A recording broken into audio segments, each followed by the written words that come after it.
चलिए, तो यहाँ पे हम क्वेश्चन स्टार्ट करते हैं।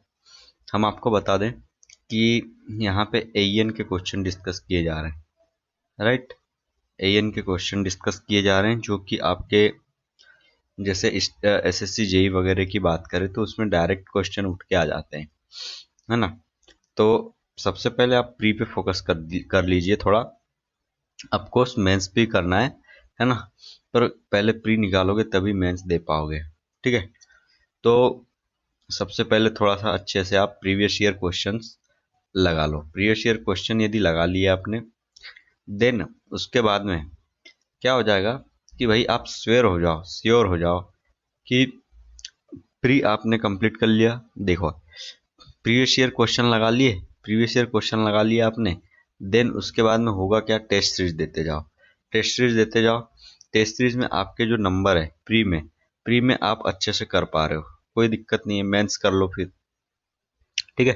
तो जितने क्वेश्चंस आप अटेम्प्ट करोगे उतना आपके माइंड में क्या रहेगा, चीजें रिटेन रहेगी, राइट। समझ रहे हो। चलिए, तो यहाँ पे स्टार्ट करते हैं हम। चलिए, तो अभी तक के हमने बहुत सारे लेक्चर यहाँ पे ले चुके हैं, लगभग 55 लेक्चर हमने ले चुके हैं। ये वेरियस, देखो जो एन के एग्जाम होती है वो स्टेट करवाती है ना, स्टेट करवाती है। और स्टेट ये पीएससी होती है, ठीक है। इनका लेवल जो होता है, इनका लेवल आपके जूनियर इंजीनियर से थोड़ा सा हाई होता है, राइट। और यही इसी के जो क्वेश्चंस होते हैं लगभग एसएससी जेई कॉपी करके दे देता है, ठीक है। तो आपको यहाँ पे इन चीज़ों पे थोड़ा सा फोकस करना है, समझ रहे हो बात को। तो एसएससी जेई का जो प्री है वो इजीली आप कर पाओगे। बच गया क्या, मेंस। मेंस के लिए आप टेंशन मत लो, हम यहाँ पे आपको अच्छे से अच्छे क्वेश्चन करवाएंगे मेंस के लिए, राइट। जिस पार्ट से ज़्यादा आता है उस पार्ट को बहुत अच्छे से आपको हम करवाएंगे। चलिए, फिलहाल स्टार्ट करते हैं हमारा लेक्चर। यह है आपका हिमाचल, ठीक है, प्रदेश का क्वेश्चन पेपर, राइट। चलिए स्टार्ट करते हैं। बहुत ही जबरदस्त यहाँ पे क्वेश्चंस आपको देखने को मिलने वाले हैं। चलिए, बिना टाइम को वेस्ट किए हुए स्टार्ट करते हैं। क्वेश्चन नंबर फर्स्ट की बात करते हैं। यहाँ पर सिंपल चेक करो, क्वेश्चन नंबर फर्स्ट में यहाँ पे क्या बोला जा रहा है, ठीक है। Consider the following unit process, consider the following unit process commonly used in water treatment, commonly used in water treatment, ठीक है। तो ये सारी आपकी प्रोसेस है, इनमें आपको सीक्वेंस बताना है, ठीक है, ठीक है। सीक्वेंस आपको इसमें बताना है फर्स्ट टू लास्ट, राइट। तो यहाँ पे क्या क्या चीज़ें देखो, प्राइमरी सेटलिंग, ठीक है, प्राइमरी सेडिमेंटेशन। उसके बाद में आरएसएफ बोले तो rapid sand filter, rapid sand filter. फिर उसके बाद में रैपिड मिक्सिंग। फिर उसके बाद में एसएस बोले तो, देखो एसएस बोले तो कहाँ है एसएस, ये है एसएस, ठीक है। एसएस के लिए यहाँ पे दिख रहा है सेकेंडरी सेडिमेंटेशन। तो ये पहली चीज तो यहाँ पे इनने थोड़ा सा गलत देखे रखे है ना। तो यहाँ पे हो क्या जाएगा, देखो सबसे पहले तो इसका ऑप्शन क्या हो जाएगा, देखो सिंपली डी, है ना। कैसे, पर सबसे पहले प्राइमरी सेडिमेंटेशन करवाओगे। प्राइमरी सेडिमेंटेशन में करते क्या हो कि जितना इजीली, कहने का मतलब जितना इजीली पार्टिकल्स वहां पे हैं वो सेटल कर जाए, फिर ठीक है, प्राइमरी सेडिमेंटेशन टैंक में। देन उसके बाद में रैपिड मिक्सिंग, ठीक है। उसके बाद में आपका रैपिड मिक्सिंग करवाओगे फ्लोकुलेशन के साथ में, ठीक है। रैपिड मिक्सिंग करवा दी फ्लोकुलेशन के साथ में। उसके बाद में आपने सेकेंडरी सेडिमेंटेशन टैंक करवा दी। देन उसके बाद में आपने क्या कर दिया, रैपिड सैंड फिल्टर लगा दिए, और देन आपका क्लोरीनेशन, ठीक है। ये चीज यहाँ पे हो गई। चलिए आगे बढ़ते हैं हम जल्दी से। क्वेश्चन नंबर 2 चेक करो क्या बोल रहा है। क्वेश्चन नंबर 2, ठीक है। देखो क्वेश्चन नंबर 2 में आपको यहाँ पे चेक करो, optimum quantity of alum is determined by, optimum quantity of alum is determined by zero, ठीक है। ऑप्टिमम एलम, जो एलम की क्वांटिटी है वो किससे निकाला जाता है, ठीक है, ठीक है। इसको आपको समझना है।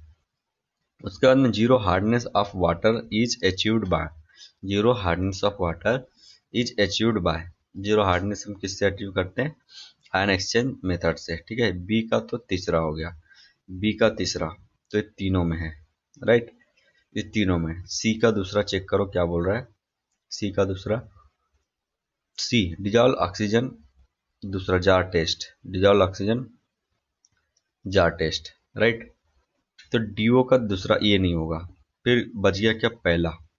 ठीक है, डिजॉल्व ऑक्सीजन विंकलर टेस्ट, तो ये पहला वाला, सी का पहला, मतलब आपका यहाँ पे ये वाला ऑप्शन आउट होते हुए नजर आ रहा है। ए का दूसरा, ए का दूसरा ठीक है, और algal bacteria symbiosis method, D का चौथा, है ना, ठीक है, डी का चौथा सही है। तो आपका ऑप्शन नंबर यहाँ पे बी आउट हो रहा है, राइट। चलिए नेक्स्ट क्वेश्चन की तरफ जाते हैं। और जो एलम वाली जो डिटरमाइन करते हैं वो जार टेस्ट से किया जाता है, जार टेस्ट मेथड से किया जाता है, राइट। जरा क्वेश्चन नंबर 3 की बात करते हैं। क्वेश्चन नंबर 3 क्या बोल रहा है, देखो, a grit chamber of dimension 12 metre into 1.5 metre. ठीक है, आपको ग्रिड चेंबर ये सारी चीज देख के रखा है, 12 metre, 1.5 metre and 1.8 metre, right. Liquid depth has a flow of 720 metre cube per hour. ठीक है, the surface loading rate and detention time of the grit chamber, ठीक है, detention time of the grit chamber would be respectively, right. तो आपको यहाँ पे बताना है, ठीक है। तो आपको करना क्या है, देखो मैं सिंपल बता देता हूँ, कुछ नहीं, बहुत सिंपल चीज है ये। कैसे, देखो क्या है कि 720 मीटर क्यूब पर आवर, आपको सबसे पहली चीज आपको करना क्या पड़ेगा, देखो आपको टाइम बताना है, राइट, आपको टाइम बताना है। तो टाइम बताने के लिए आपको सिंपली वॉल्यूम निकाल लेना है। ठीक है, वॉल्यूम आपने निकाल लिया, वॉल्यूम निकाल लिया, 12 इंटू 1.5 इंटू 0.8 डिवाइडेड बाय आपने कर दिया 720। ठीक है, तो यहाँ से आपका क्या निकल गया, टाइम निकल कर आ गया, ये आ गया इस वन। ठीक है, यहाँ से सॉल्व कर दो इसको, डिवाइड आपने डिवाइड कर दिया, आपका आंसर निकल के आया कितना, 1.2 मिनट, ये चीज आ गई। उसके बाद में अब बात करते हैं इसमें मीटर क्यूब पर हावर पर मीटर स्क्वायर। तो कुछ नहीं करना है, 720 डिवाइडेड बाय 12 इंटू 1.5, 12 इंटू 1.5, ठीक है, ये चीज। तो इसका आंसर आपका सिंपल कितना हो जाएगा, राइट, आपका आंसर यहाँ पे आ जाएगा 4, ठीक है, 4000 लीटर्स, 4000 लीटर्स। ठीक है, तो ऑप्शन नंबर आपका हो गया डी। ठीक है, इस तरीके से। नेक्स्ट क्वेश्चन,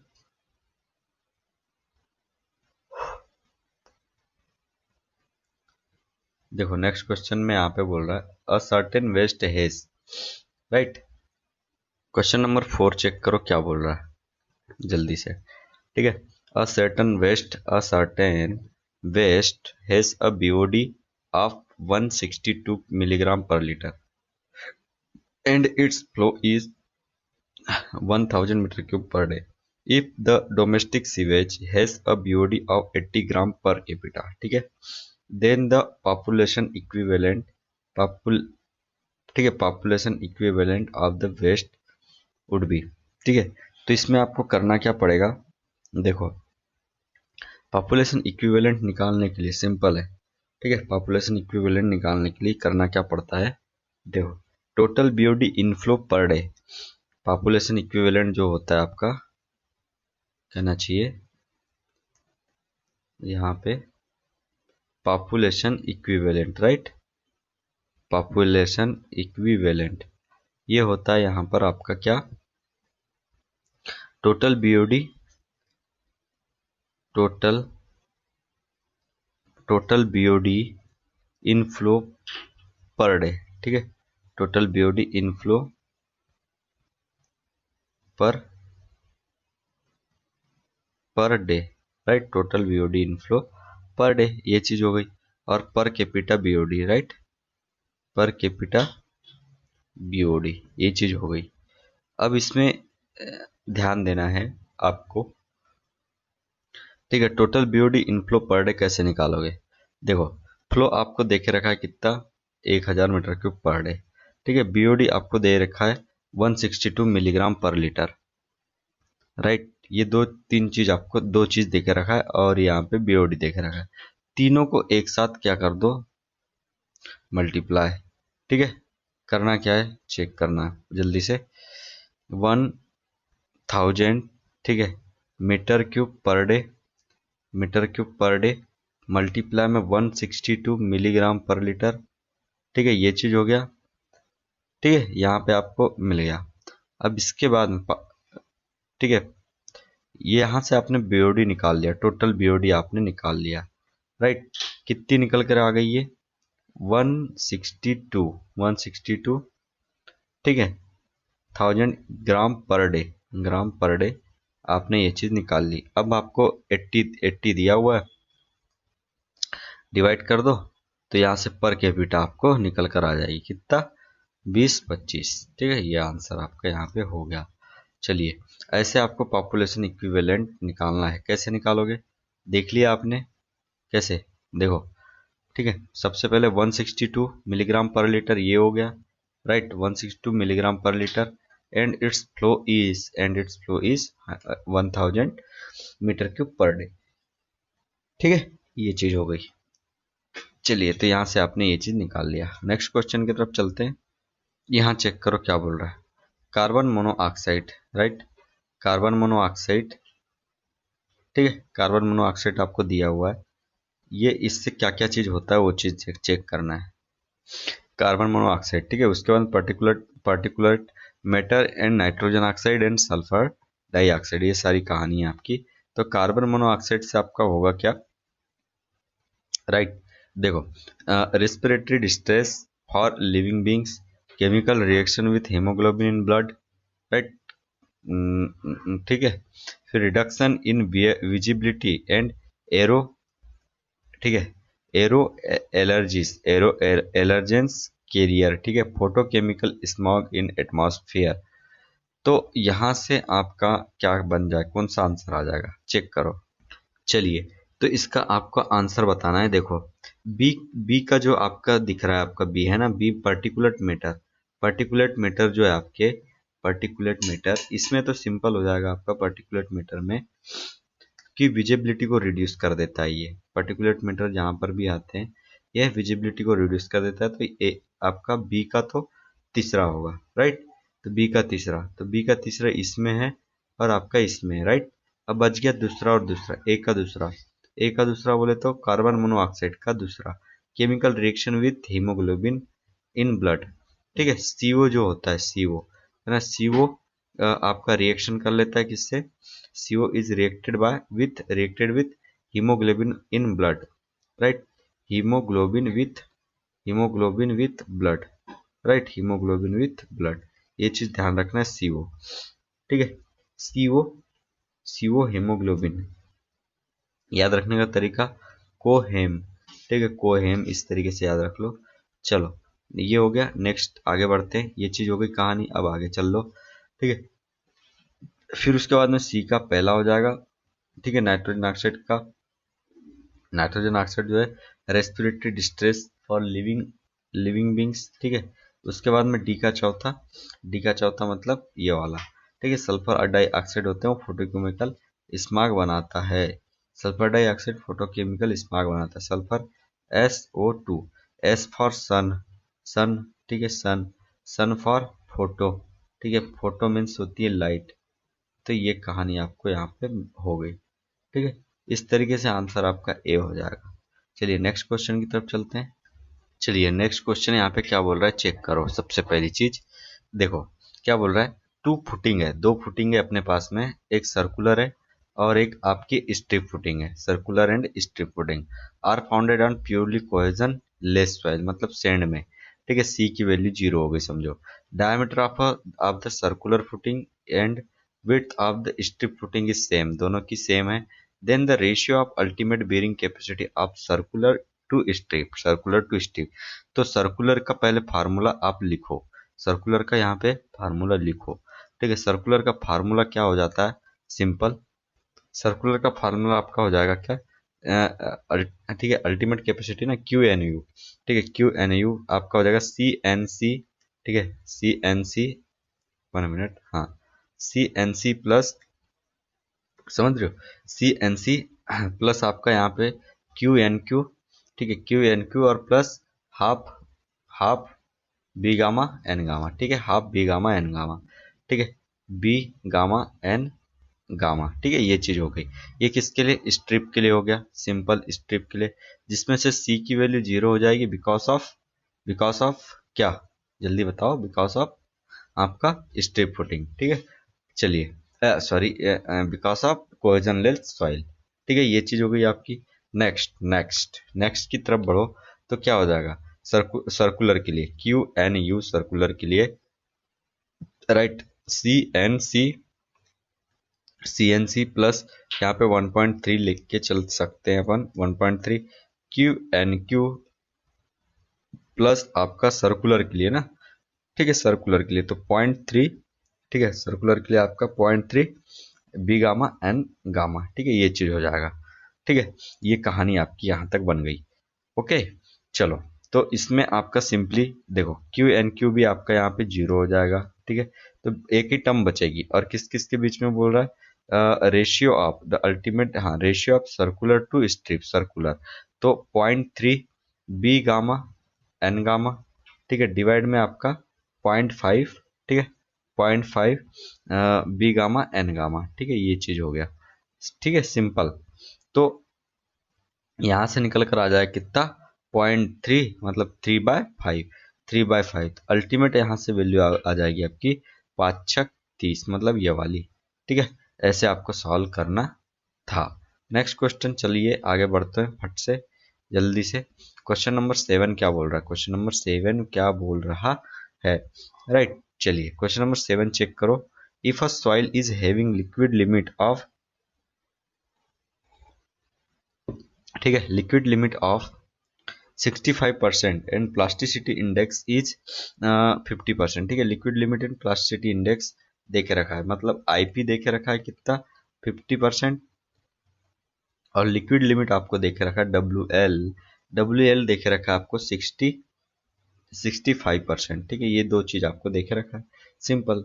तो the soil can be classified as highly plastic, low plastic, highly plastic silt and clay, ठीक है, इसमें आपका क्या हो जाएगा, ठीक है। तो इसको निकालने के लिए आपको करना क्या पड़ेगा, सबसे पहले आईपी की वैल्यू देखो, आईपी की वैल्यू तो 50% है, कोई दिक्कत नहीं है, और एक आईपी की वैल्यू आपको निकालना पड़ेगा, कौन सी, 0.75 डब्ल्यू एल माइनस माइनस 20, ठीक है, परसेंट, ये चीज, तो 0.73 होता है, ठीक है, 73, डब्ल्यू एल की वैल्यू आपको 65 देख रखा है, माइनस में आपका 28%, और यहाँ से माइनस हो जाएगा तो कितना हो जाएगा, यहाँ से सिंपली 45 मल्टीप्लाई बाय आपका 73, इससे मल्टीप्लाई वगैरह करोगे तो आपकी आईपी की वैल्यू कितनी निकल कर आ जाएगी, ठीक है, 32.85 आपकी आईपी की वैल्यू यहाँ पे आ जाएगी। अब चेक करो, ये जो आईपी है, ठीक है, ये आईपी कौन सा वाला, ये लाइन वाला है ना, ये लाइन वाला है, ये लाइन वाला, ये हो गया आपका less than two IP, less than two IP, जो आपका एक्चुअल में आपका दिया हुआ है, ठीक है, इससे लेस देन हो गया आईपी, कम हो गया, मतलब ये किस में आ जाएगा, एक क्ले में चला जाएगा, ठीक है, क्ले में चला जाएगा। अब यहाँ पे चेक करना है कि अपने को हाईली प्लास्टिक है या नहीं, है ना, मतलब प्लास्टिक है कि कौन सा है, ये चीज पता करना है, राइट, ठीक है। तो इसमें सिंपल आपका हाईली प्लास्टिक क्ले हो जाएगा, ठीक है, हाईली प्लास्टिक क्ले, क्योंकि 65% ऑफ डब्ल्यू एल है ना, इस लाइन में आपका डब्ल्यू एल चेक करोगे तो आपका ये होता है 20, ये होता है आपका 35, और ये होता है 50, जबकि 50 से ज्यादा ही है, ठीक है। तो यहाँ पे हो जाएगा आपका सिंपल 65, तो ये आपका हाईली प्लास्टिक क्ले यहाँ पे आंसर हो जाएगा। चलिए आगे बढ़ते हैं। चलो, तो क्वेश्चन यहाँ पे चेक करना है, which of the following is true, कौन सा ट्रू है, the large the coefficient of consolidation, ठीक है, ठीक है, large the large coefficient of consolidation the longer it takes for consolidation to occur, ठीक है, कंसोलिडेशन टू अकर, देखो बोला the large the coefficient of consolidation the longer it takes for consolidation to occur। बात समझ आ रही है यहाँ पे कुछ? देखो, द लार्ज, हाँ चलो आगे बात करते हैं। Pore pressure parameter A is a constant for a soil, ठीक है। A saturated loose sand sample reduces in volume when seared under undrained condition, ठीक है। उसके बाद में saturated sand can exhibit an angle, ठीक है, exhibit an angle of shearing resistance of 0, ठीक है। saturated sand can exhibit an angle of shearing resistance of 0, ठीक है, ठीक है। saturated sand can exhibit an angle of shearing resistance of 0, ठीक है। तो ऑप्शन नंबर क्वेश्चन 8 का क्या हो जाएगा? सिंपल क्वेश्चन 8 का डी, ठीक है, सही बात है। यहाँ पे जो सेचुरेटेड यूनिट वेट होता है फॉर सेचुरेटेड, मतलब सॉरी, रेजिस्टेंस ऑफ जो होता है वो होता है आपका क्या, एक तरीके से 0 हो जाता है सेचुरेटेड सैंड के लिए, राइट, ठीक है। अब यहाँ पे मैं बता दूं आपको, as the coefficient of consolidation increases, ठीक है, as the coefficient of consolidation increases, consolidation rate increases and it takes less time for consolidation, ठीक है। under undrained condition volume change is zero, under undrained condition volume change is zero for saturated sand, ठीक है। देखो क्या होता है, under undrained condition, यदि undrained रहा, ठीक है, अनड्रेन रहा, इसका कहने का मतलब समझ में आ रहा है? कुछ नहीं आ रहा होगा, कहाँ से आएगा, पढ़े ही नहीं हो ना। देखो इसमें क्या बोल रहा है कि अनड्रेन का मतलब होता है कि हम टेस्ट करते हैं, ठीक है, ट्राइक्सियल टेस्ट करते हैं, उसमें हम सैंपल को यहाँ पे फिल करते हैं और यहाँ पे वाटर को भर देते हैं, ठीक है, और यहाँ पे एक ड्रेन लाइन होती है और एक पोर वाटर प्रेशर लाइन होती है, राइट। तो इस केस में क्या हुआ कि वाटर आपका निकला ही नहीं, तो वॉल्यूम चेंज होगा ही नहीं, सिंपल सी बात। तो ये चीज होता है, राइट। तो इस केस में क्या हो जाएगा, for saturated sand angle of shearing resistance, for saturated sand angle of shearing resistance can be zero, shearing, ठीक है, angle of shearing resistance can be zero, it can be obtained in case of UU test, right. चलिए, तो आपको पता होना चाहिए कितने test होते हैं, ठीक है, सी डी सी यू, ठीक है, C D C U U U, ठीक है, ये सारे टेस्ट आपके होते हैं। चलो नेक्स्ट क्वेश्चन की तरफ बढ़ते हैं जल्दी से। स्टेटमेंट, ठीक है, द स्टेटमेंट लिस्टेड बिलो, ठीक है, are ratio, area ratio should be below, ठीक है, area ratio should be low. तो यहाँ पे आपका क्या हो जाएगा, देखो, study of statement listed below, area ratio should be low, cutting edge should be thick, ठीक, cutting edge should be thick, outside clearance should be low. इसका आंसर क्या हो जाएगा, ठीक है, which is the statement is are correct for a good quality of soil sample, ठीक है, ठीक है। तो इसमें आपको बताना क्या है, क्वेश्चन नंबर 9 का आंसर क्या हो जाएगा, सिंपल, इसका हो जाएगा B, right. 1 in 3 area ratio should be low, area ratio है आपका, एरिया रेशियो आपका कम होना चाहिए, एरिया रेशियो जो है वो कम होना चाहिए, ठीक है, लो होना चाहिए। वहीं पे आउटसाइड जो क्लियरेंस है वो भी क्या होना चाहिए, लो होना चाहिए, आउटसाइड क्लियरेंस भी लो होना चाहिए, ठीक है, आउटसाइड क्लियरेंस लो होना चाहिए, राइट, आउटसाइड क्लियरेंस लो होना चाहिए, समझ रहे हो बात को। चलो आगे बढ़ते हैं, क्वेश्चन 10 की बात करो, क्या बोल रहा है यहाँ पे, अ ग्रुप सॉरी, हाँ, question number 10, a group of 9 piles 12 metre long, ठीक है, 12 मीटर लंबी है, ठीक है, एंड 250 mm इन डायमीटर, ठीक है। उसके बाद में is arrange in a square form, right, in clay having undrained shear strength of 30 kilonewton per meter, neglecting bearing at the tip, ठीक है, of the piles and taking adhesion factor, ठीक है, 0.9, ठीक है, ultimate capacity of all pile in individual action is, ठीक है। तो इसको निकालने के लिए आपको करना क्या पड़ेगा, सिंपल फार्मूला लगाना पड़ेगा। फार्मूला कौन सा लग जाएगा यहाँ पे, फार्मूला कौन सा लग जाएगा, सिंपल है, देखो अल्फा सी, ठीक है, अल्फा सी, ठीक है, अल्फा सी आपका, ठीक है, और पेरीमीटर, पेरीमीटर में हो जाएगा आपका पाई डी एल और मल्टीप्लाई में एन, एन बोले तो नंबर ऑफ पाइल्स, ठीक है, बस 9 हो गया ये वाला, अल्फा की वैल्यू 0.9 हो गया, सी बार, सी की वैल्यू कोहेजन, ये जो अनड्रेन्ड है, ठीक है, ये है आपका 30 किलो न्यूटन पर मीटर, ठीक है, 30 किलो न्यूटन पर मीटर, और पाई तो पाई होता है, और डी आपका क्या हो जाएगा, डी, ठीक है, डी एंड एल, डी आपका सिंपली डेप्थ, ठीक है, और आपका एल, ठीक है, तो यहाँ पे हो जाएगा 250 mm, 250 mm को चेंज करेंगे तो कितना हो जाएगा, मल्टीप्लाई 0.25, और आपका 12 मीटर तो है ही है, ठीक है, ये चीज हो गई आपकी पूरी कहानी, समझ गए, बस इसको क्या करना है, सॉल्व कर देना है, सॉल्व कर दोगे आपका आंसर आ जाएगा 2290 किलो न्यूटन। तो फार्मूला कौन सा लगा यहाँ पे, अल्फा सी पाई डी एल, अल्फा सी पाई डी एल, पैदल, अल्फा सी पैदल चल, अल्फा सी पैदल, ऐसे याद रख लो, अल्फा सी पैदल, ठीक है, अल्फा सी पैदल हो जाते हैं इस केस में, तो आंसर हो गया इसका आपका सिंपल 2290, 2290 आपका यहाँ पे आंसर हो गया।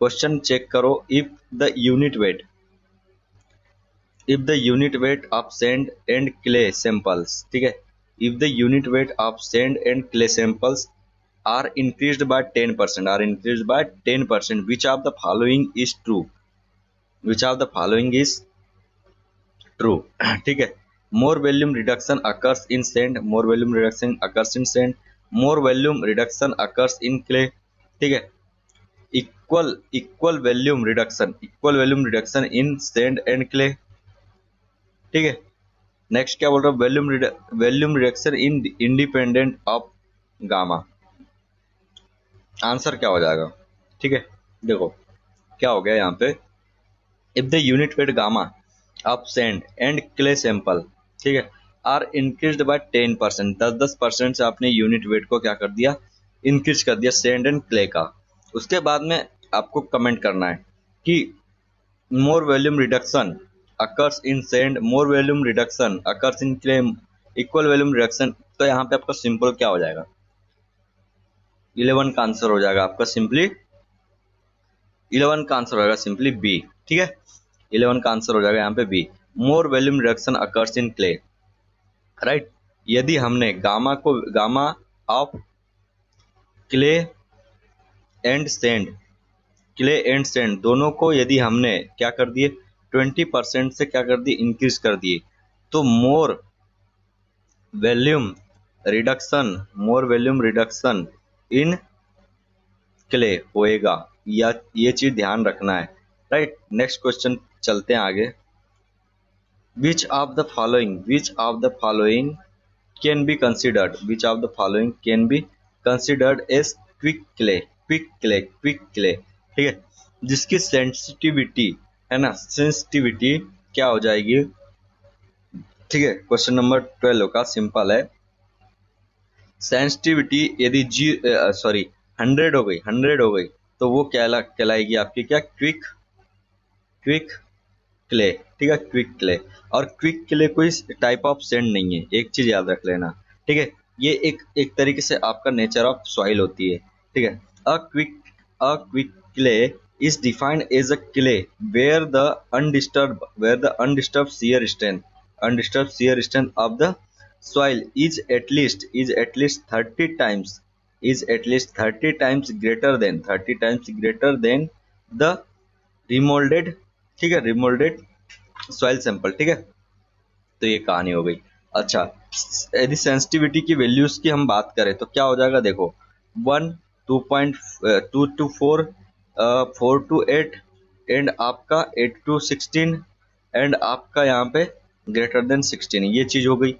अब यहाँ पे देख लो क्या हो गया, ठीक है, ये हो जाएगा इनसेंसिटिव, 1 हो गया मतलब इनसेंसिटिव, राइट, ये हो जाएगा आपका नॉर्मल, ये हो जाएगा यहाँ पे आपका सिंपल सेंसिटिव, ये हो जाएगा सेंसिटिव, और ये हो जाएगा एक्स्ट्रा, और ये हो जाएगा क्विक, समझ रहे हो, ये हो गया क्विक, समझ आ गई बात?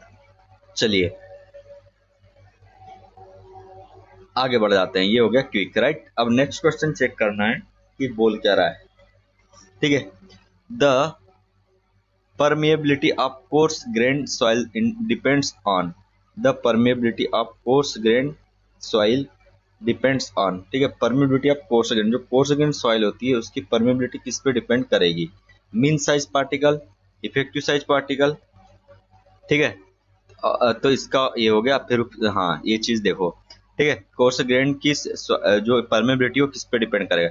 Effective size particle, mean size particle, coefficient of uniformity, coefficient of curvature. ठीक है, तो इसका आंसर हो जाएगा सिंपली आपका इसका आंसर हो जाएगा आपका किसका? इफेक्टिव साइज पार्टिकल या मीन साइज पार्टिकल, दो में से कौन सा होगा? तो इसका सिंपली हो जाएगा इफेक्टिव साइज पार्टिकल, क्योंकि आपको पता होना चाहिए के इक्वल्स टू 100d10 का स्क्वायर होता है सेंटीमीटर पर सेकेंड। एलन हेजन की इक्वेशन है ये, एलन हेजन की इक्वेशन है, राइट। चलो नेक्स्ट आगे बढ़ जाते हैं, 14 की बात करते हैं। 14 क्वेश्चन नंबर 14 की बात करो फास्ट तरीके से। देखो क्वेश्चन नंबर 14, मेज the field equipment drum roller, rubber tyre roller and ship foot roller. देखो कहीं से भी क्वेश्चन कहीं से भी बन जाएगा। आप एक्सपेक्ट नहीं कर सकते कि क्वेश्चन इसी टॉपिक से बनेगा, कोई भी टॉपिक से क्वेश्चन बन जाएगा, इसलिए you are prepare for all type of questions. Okay चलिए, तो यहाँ पे इसने आपका सारी चीज देके रखा है। ठीक है, KLMN में चीजें देखी रखी है, मैं इसको सिंपल आपको बता देता हूँ। ठीक है, इसका आंसर तो बी हो जाएगा, राइट, इसका आंसर बी हो जाएगा। ठीक है, तो जो ड्रम रोलर है, ड्रम रोलर यूज करते हैं अपन स्टैटिक कंप्रेशन। ठीक है, स्टैटिक कंप्रेशन के लिए जो ड्रम रोलर है उसका यूज करते हैं अपन static compression, right. Since is produces uniform stress over an area, drum roller. ठीक है, ड्रम रोलर जो है आपका, ठीक है, स्टैटिक कंप्रेशन के लिए यूज किया जाता है, स्टैटिक कंप्रेशन के लिए यूज किया जाता है, जो कि स्ट्रेस को over an area uniformly distribute करता है। ठीक है, उसके बाद में rubber tyre roller, rubber tyre roller, rubber tyre roller. तो इस केस में आपका क्या हो जाएगा? सिंपल, रबर टायर रोलर में आपका इज बेस्ट यूज। ठीक है, इज बेस्ट यूज। तो आपका जो रबर टायर रोलर है ना, रबर टायर रोलर, ये किसके लिए यूज हो जाएगा? सिंपल, समझ रहे हो बात को? रबर टायर रोलर आपका यूज हो जाएगा सिंपल, देखो, best used for impact compaction. ठीक है, इम्पैक्ट कॉम्पेक्शन के लिए रबर टायर रोलर यूज किया जाता है, राइट। इम्पैक्ट कॉम्पेक्शन के लिए रबर टायर रोलर यूज किया जाता है। ठीक है, rubber tyre roller impact compaction के लिए यूज किया जाता है, राइट। नेक्स्ट की बात कर लेते हैं जल्दी से। ठीक है, rubber tyre roller, impact compaction, और दूसरा ठीक है, rubber is a resilient material. ठीक है, resilient material and can absorb impact energy, can absorb impact energy, ये चीज हो गई। Sheep foot rollers are used for, sheep foot rollers are used for compaction of clays. ठीक है, and kneading. ठीक है, शिप फुट रोलर तो kneading action provide करता है, कोई दिक्कत नहीं। वाइब्रेटरी रोलर तो आपका किसके लिए यूज किया जाता है?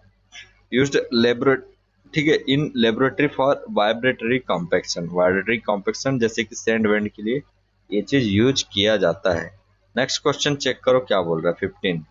ठीक है, देखो यहाँ पे देखना, ओलिटिक सैंड, बायोजेनेटिक सैंड, है ना, calcareous clay and soft clay. ठीक है, तो इन सारी चीज को अपने को बताना है। ठीक है, चलो चलिए, तो 15 में आप चेक कीजिए क्या क्या हो जाएगा। ठीक है, देखो यहाँ पे सबसे पहली चीज कैल्केरियस सैंड जो है ना, कैल्केरियस सैंड जो होती है वो होती है मेनली फाइनली क्रस्ट सेल्स। ठीक है, एक फाइनली कैल्केरियस सैंड जो होती है फाइन क्रस्ट सेल होती है। ठीक है, फाइन क्रस्ट सेल। ठीक है, देखो पहले चीज ओलेटिक सैंड जो कहलाती है, ओलेटिक सैंड जो होती है आपकी, ठीक है, ओलेटिक सैंड, ये वाली सैंड, ये होती है आपकी is a unusual sediment that is found in and around the great salt tech, ठीक है, आपका कहीं पे यदि साल्ट वगैरह रहा तो वहां पे जो ये चीज पाई जाती है वहीं से ही अपने को ओलेटिक सैंड मिलती है। कहाँ पे? साल्ट वाली जगह पे, राइट, साल्ट वाली जगह पे, ठीक है। It is compose of tiny, it is compose of tiny, ठीक है, लाइट ब्राउन राउंडेड ओलेटाइज, ठीक है, ये चीज है ना, लाइट ब्राउन एंड टाइनी मतलब बहुत छोटी होती है, ठीक है। उसके बाद में बायोजेनेटिक हो जाएगी। बायोजेनेटिक में आपका क्या हो जाएगा? सिंपल, ठीक है। तो वैसे तो इसका ऑप्शन नंबर डी है ना, तो ए का ओलेटिक का आपका सेकंड हो जाएगा, मतलब राउंडेड, ठीक है।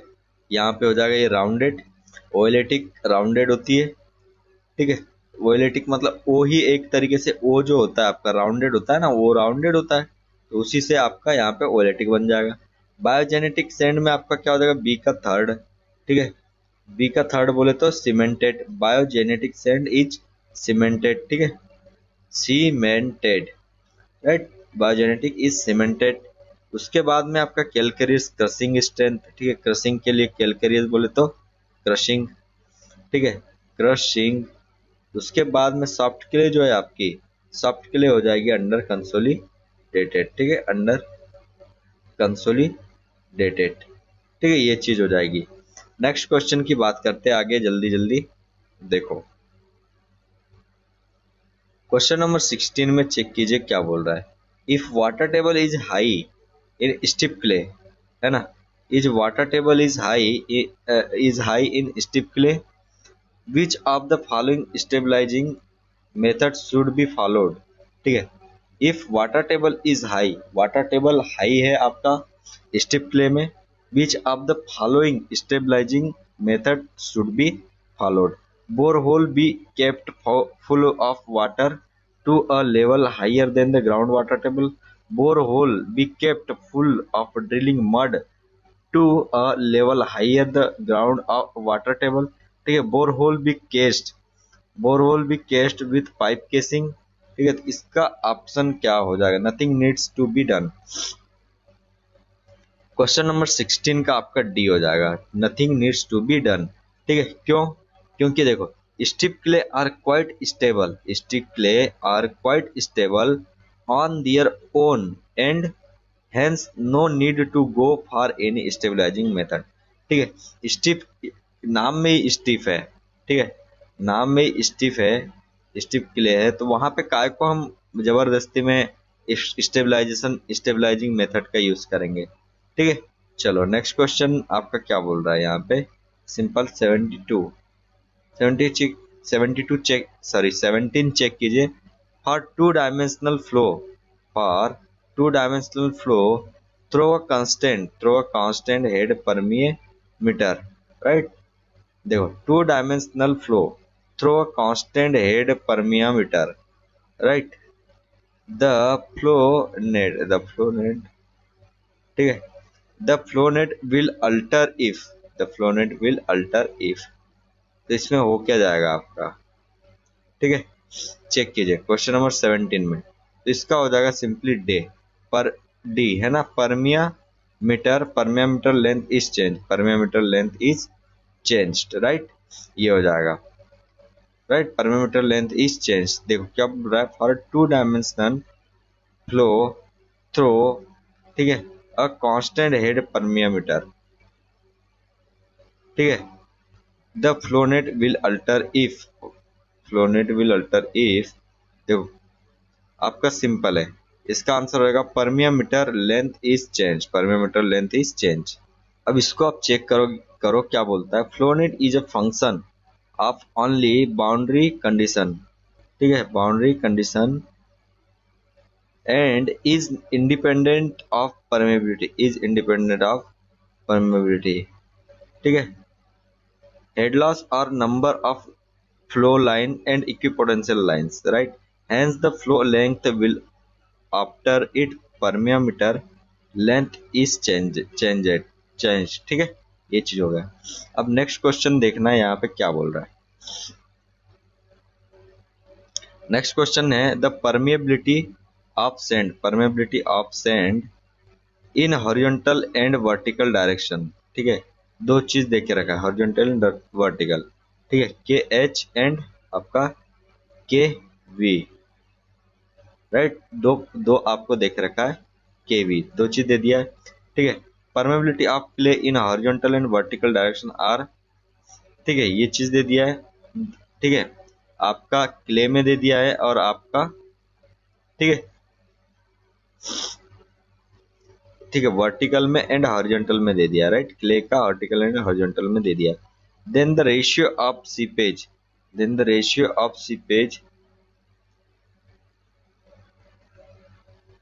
Seepage loss per metre length of dam in sand to clay is. तो आपको यहाँ पे पता होना चाहिए कि फार्मूला क्या होता है। फार्मूला Q इक्वल्स टू, ठीक है, फार्मूला Q इक्वल्स टू आपका के एच, ठीक है, K H N F by N D होता है, right, N F by N D होता है। ठीक है, ये चीज होता है। अब यहीं पर ही आपका क्या हो जाएगा, जैसे कि, राइट, जैसे कि आपका आपका के निकालना है तो के होता है यहाँ पे के इक्विवेलेंट, राइट, के इक्विवेलेंट। तो के इक्विवेलेंट आपका सेंड में निकाल लो, के इक्विवेलेंट क्ले में निकाल लो।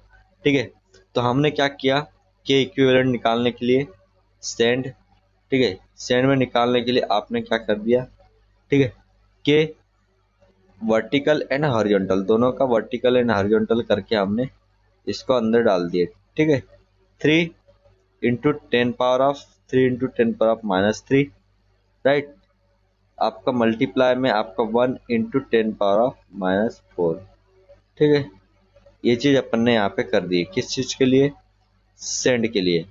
ठीक है, अब उसके बाद में क्ले का, तो क्ले का क्या हो जाएगा, ठीक है, आपका क्ले के लिए हो जाएगा,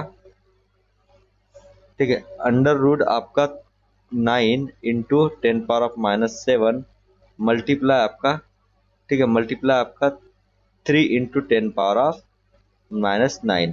ठीक है, तो अल्टीमेट यहाँ से वैल्यू आपकी आ जाएगी कितनी, 3 इंटू √3 10 पावर ऑफ -8 सेंटीमीटर पर सेकेंड। ठीक है, ये चीज आ गई। और यहाँ से वैल्यू जो आएगी वो आएगी कितनी, under √3 multiply by 10 power of -3 centimetre पर सेकेंड, ये चीज हो जाएगा, राइट।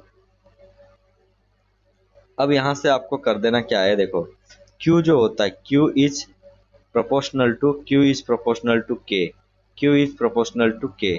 तो सिंपल यहाँ पे रिलेशनशिप लगा देंगे, ठीक है, Q ऑफ सैंड डिवाइड में Q ऑफ क्ले। ठीक है, तो यहां से आपका सिंपल क्या हो जाएगा, √3 डिवाइडेड बाय 3 √3 10 की पावर -3 और यहाँ नीचे में आपका 10 की पावर -8, राइट, बराबर 10 की पावर 5 डिवाइडेड बाय 3। तो ये आपका आंसर हो जाएगा, राइट। चलिए नेक्स्ट आगे।